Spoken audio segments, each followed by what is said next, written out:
IPL 2025 18th సీజన్ను RCB విజయంతో మొదలుపెట్టింది. RCB versus KKR match మొదటి నుంచి నువ్వా నేనా అన్నట్లుగా సాగింది. మొదట టాస్ గెలిచి ఫీల్డింగ్ తీసుకుంది ఆర్సీబీ. మొదటి ఓవర్లోనే 5వ బాల్కి టికాక్ వికెట్ తీసి బిగ్ బ్రేక్ ఇచ్చాడు హెజల్వుడ్. ఆ తర్వాత అజింక్య రహానే, సునీల్ నరైన్ ఇన్నింగ్స్ని ముందుకు నడిపించారు. వీరిద్దరూ 2వ వికెట్కి 55 బంతుల్లో 103 పరుగుల రికార్డు భాగస్వామ్యం నెలకొల్పారు. అద్భుతమైన బాల్తో రాసిక్ ఈ భాగస్వామ్యాన్ని విడదీశాడు. సునీల్ నరైన్ తన వ్యక్తిగత స్కోర్ 44 వద్ద రసిక్ వేసిన 10వ ఓవర్ చివరి బంతికి జితేష్ శర్మకి క్యాచ్ ఇచ్చి పెవిలియన్ చేరాడు.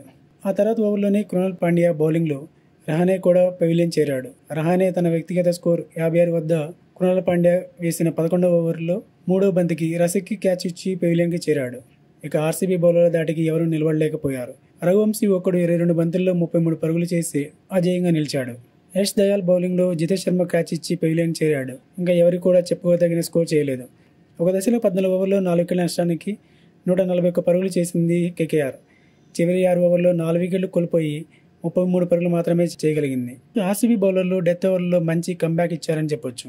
ఫలితంగా కేకేఆర్ నిర్ణీత 20 ఓవర్లలో 8 వికెట్లు కోల్పోయి 174 పరుగులు చేసింది. కేకేఆర్ నుంచి అజింక్య రహానే 6 బౌండరీస్ 4 సిక్స్ల సాయంతో 31 బంతుల్లో 56 పరుగులు చేశాడు.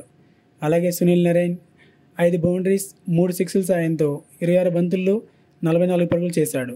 అలాగే రఘువంశీ 2 బౌండరీస్ 1 సిక్స్ సాయంతో 22 బంతుల్లో 30 పరుగులు చేశాడు. మిగిలిన ఎవరూ చెప్పుకోదగిన స్కోర్ చేయలేదు.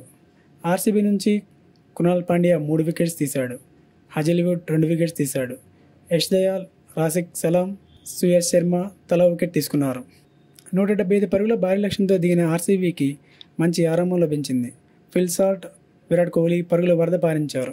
వీరి ఇద్దరు 51 బంతుల్లో 95 పరుగుల భాగస్వామ్యం నెలకొల్పారు. వరుణ్ చక్రవర్తి ఈ ఇద్దరి భాగస్వామ్యాన్ని విడదీశాడు. వరుణ్ చక్రవర్తి వేసిన 9వ ఓవర్ 3వ బంతికి ఫిల్ సాల్ట్ జాన్సన్కి క్యాచ్ ఇచ్చి పెవిలియన్ చేరాడు.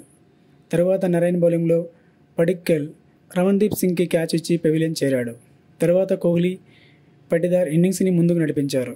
వీరిద్దరూ 3వ వికెట్కి 23 బంతుల్లో 44 పరుగుల భాగస్వామ్యాన్ని నెలకొల్పారు. పటిదార్ 34 పరుగుల వ్యక్తిగత స్కోర్ వద్ద రమన్దీప్ వేసిన బౌలింగ్లో వైభవ్ అరోరాకి క్యాచ్ ఇచ్చి పెవిలియన్కి చేరాడు. తర్వాత కోహ్లీ, లివింగ్స్టన్ కలిసి టీంకి విజయాన్ని అందించారు. ఆర్సీబీ నుంచి విరాట్ కోహ్లీ 4 బౌండరీస్ 3 సిక్స్ల సాయంతో 36 బంతుల్లో 59 పరుగులు చేశాడు. అలాగే ఫిల్ సాల్ట్ 9 బౌండరీస్ 2 సిక్స్ల సాయంతో 31 బంతుల్లో 57 పరుగులు చేశాడు. అలాగే పటిదార్ 6 బౌండరీస్ 1 సిక్స్ సాయంతో 16 బంతుల్లో 34 పరుగులు చేశాడు. చివరిలో లివింగ్స్టన్ 2 బౌండరీస్ 1 సిక్స్ సాయంతో 5 బంతుల్లో 16 పరుగులు చేశాడు. ఫలితంగా ఆర్సీబీ 16.2 ఓవర్లలో 3 వికెట్లు కోల్పోయి 177 పరుగులు చేసి విజయాన్ని సాధించింది. కేకేఆర్ నుంచి వైభవ్ అరోరా, వరుణ్ చక్రవర్తి, సునీల్ నరైన్ తలా వికెట్ తీశారు. మరిన్ని లేటెస్ట్ వీడియోస్ కోసం ఛానల్ని సబ్స్క్రైబ్ చేసుకోండి. Thanks for watching. Have a nice day.